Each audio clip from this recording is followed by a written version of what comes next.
Boa noite para vocês aí, tá? Vou mandar uma canção aí pros corações apaixonados. Me inclui fora dessa, ô meu filho, eu não quero não, vai lá.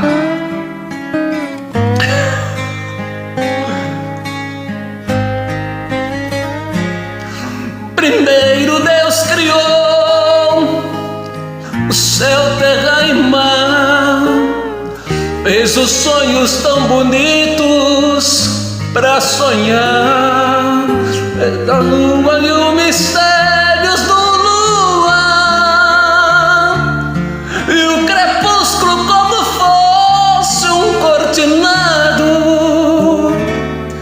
fez as gerações até chegar em mim e me olhou do céu.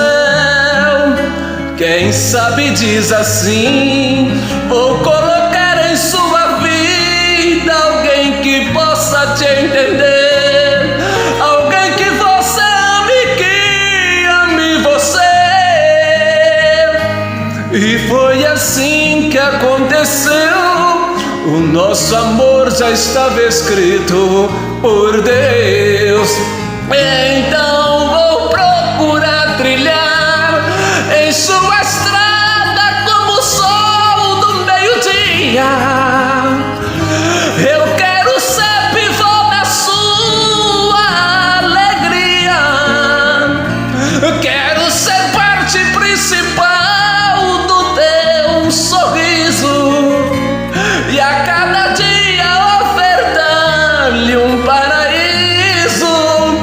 Também vou procurar ficar sempre ao teu lado como o ar que te rodeia, e ser sincero como o culto de uma ceia, te colocar sobre o calor do meu abraço.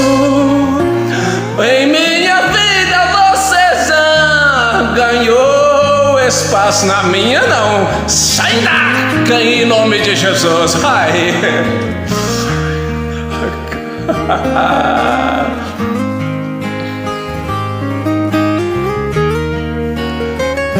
Vou colocar em sua vida alguém que possa te entender, alguém que você ame e que ame você. E foi assim que aconteceu. O nosso amor já estava escrito por Deus. Então vou procurar trilhar em sua estrada como o sol do meio-dia. Eu quero ser pivô da sua alegria. Quero ser parte principal do teu sorriso, e a cada dia ofertar-lhe um paraíso. Também vou procurar ficar sempre ao teu lado como o ar que te rodeia, e ser sincero como o culto de uma ceia, te colocar sobre o calor do meu abraço.